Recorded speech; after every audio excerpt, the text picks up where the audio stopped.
争まみれこの街の演奏玉たまま一度ついておいで世界中魅了するほどに豪華なジャパン一番 Assalamualaikum warahmatullahi wabarakatuh. Pada kesempatan kali ini, saya perwakilan dari kelompok 6 akan mempresentasikan sedikit tentang korupsi dan pelayanan publik. Adapun anggota kami sebagai berikut. Selanjutnya ada definisi korupsi. Korupsi adalah perilaku pejabat publik, baik politikus, politisi, maupun pegawai negeri yang secara tidak wajar dan tidak legal memperkaya diri atau memperkaya mereka yang dekat dengannya dengan menyalahgunakan kekuasaan publik yang dipercayakan kepada mereka. Selanjutnya ada studi kasus. Adanya sejumlah ketidakselarasan atau mismatch antara kebijakan pemerintah sebagaimana diformulasikan di atas dengan implementasi kebijakan tersebut oleh pihak pengurusan, yaitu unit birokrat tingkat bawah pada PD Saranajaya yang dilimpahi kepercayaan oleh pemerintah DKI Jakarta untuk mengelola persewaan dan penghunian kompleks tersebut.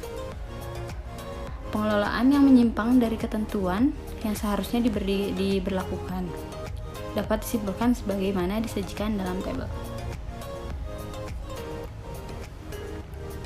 Tabel 1 yaitu tentang praktek pengelolaan yang menyimpang dari ketentuan formal. Penyimpangan pertama ada negosiasi dengan calon penghuni yang tidak memiliki KTP DKI Jakarta untuk boleh menghuni sewa. Pelakunya yaitu pihak pengurusan dengan jumlah penyimpangan 5%. Dengan tujuan pihak pengurusan mengutamakan biaya pengurusan KTP DKI Jakarta untuk yang bersangkutan. Yang kedua ada pemungutan uang muka dari calon penghuni melebihi ketentuan. Pelakunya yaitu pihak pengurusan dengan jumlah penyimpangan 2% dengan tujuan pihak pengurusan mendapatkan kelebihan pungutan. Yang selanjutnya ada membiarkan penghuni penyewa melakukan beragam kesalahan terhadap ketentuan selama menyewa. Pelakunya yaitu pihak pengurusan juga dengan jumlah penyimpangan 91%. Tujuannya pihak pengurusan mendapatkan peluang pemungutan uang damai. Yang terakhir, tidak mengelola kompleks dengan baik. Pelakunya juga sama, yaitu pihak pengurusnya. Jumlah penyimpangannya adalah 2%. Dengan tujuan pihak pengurusan memberikan meteran air rusak dan menetapkan biaya pemakaian air tidak sesuai dengan ketentuan.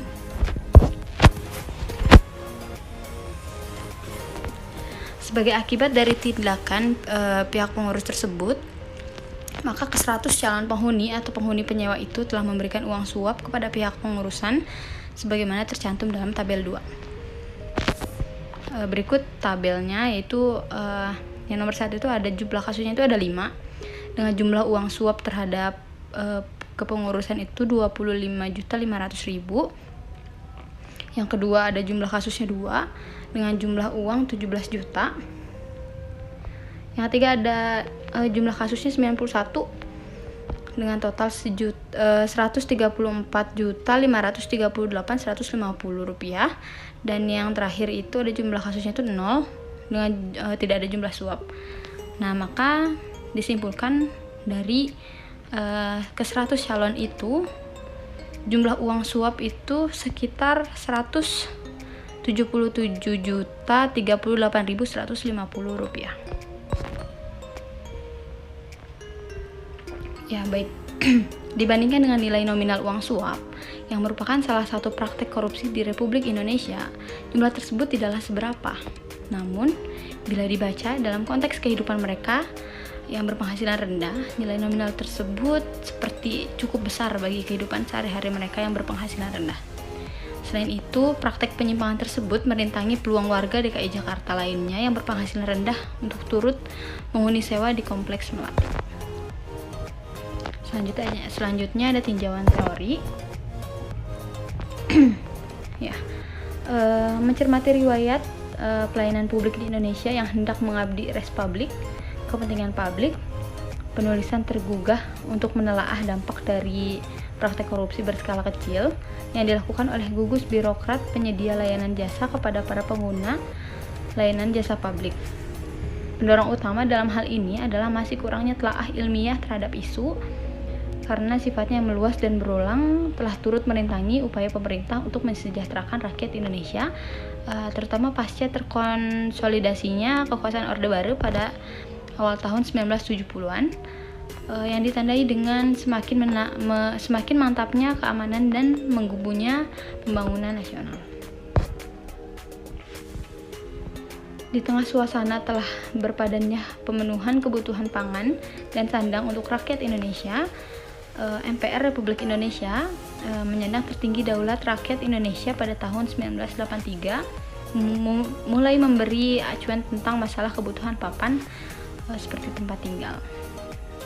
Dalam bagian 10B, ketetapan MPR Republik Indonesia nomor 2 garing MPR garing 1983 tentang garis-garis besar haluan negara atau GBHM terdapat penunjukan tentang pembangunan rumah untuk masyarakat berpenghasilan rendah sebagai berikut.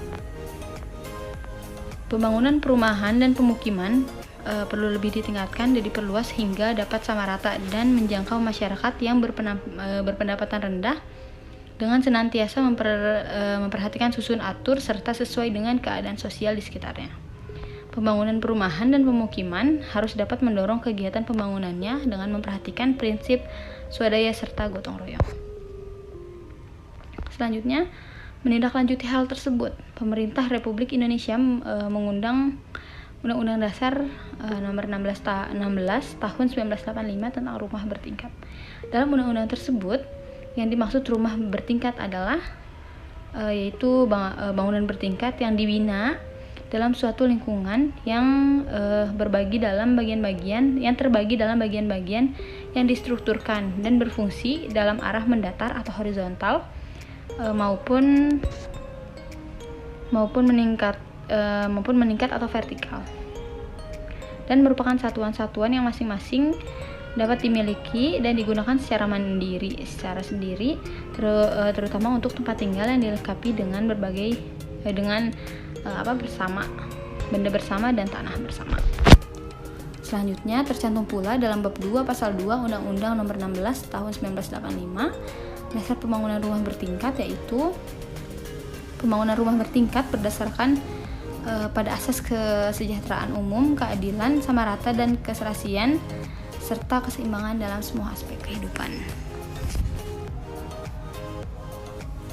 Selanjutnya, pemerintahan DKI Jakarta dengan menggunakan peluang yang ada, yaitu terbakarnya unit hunian para penggarap tanah negara di Penjaringan, Jakarta Utara, mulai juga membangun rumah bertingkat untuk disewakan kepada rakyat DKI Jakarta yang berpenghasilan rendah, yang kini dikenal dengan nama rumah susun sewa murah melati. Penggunaan kawasan tersebut untuk lokasi pembangunan rumah susun sewa sederhana didasarkan pada Instruksi Gubernur Kepala Daerah Khusus Ibu Kota Jakarta nomor 609 tahun 1985 tentang peruntukan bidang tanah untuk membantu rumah susun sewa sederhana yang terletak di Penjaringan, Kecamatan Penjaringan seluas 10,52.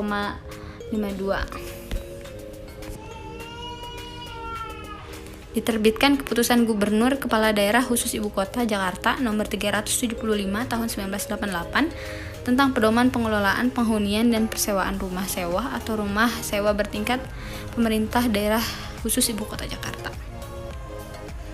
Di dalam pasal 2 keputusan tersebut tentang penggunaan rumah sewa dicantumkan bahwa penggunaan rumah sewa atau rumah sewa bertingkat adalah untuk tempat hunian sementara yang terutama diperuntukkan bagi masyarakat golongan ekonomi lemah yang produktif. Sedangkan dalam pasal 3 tentang syarat-syarat penghunian dinyatakan syarat-syarat penghuni rumah sewa atau rumah sewa bertingkat adalah sebagai berikut. Pertama, ia adalah warga negara Indonesia. Yang kedua, penduduk DKI Jakarta yang memiliki kartu tanda penduduk atau KTP yang sah dan berlaku. Ketiga, bersedia mematuhi dan menandatangani surat perjanjian rumah sewa. Selanjutnya ada tinjauan analisis.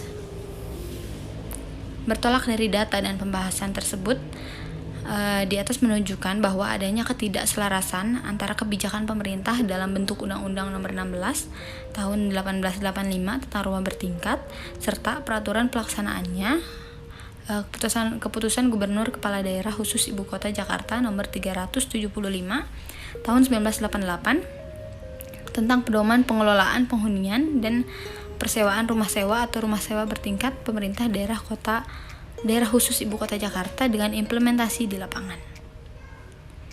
Pengelolaan rumah sewa membuka peluang terjadinya penyimpangan terhadap ketentuan penghunian rumah sewa dengan melakukan pemungutan untuk kepentingan pribadi.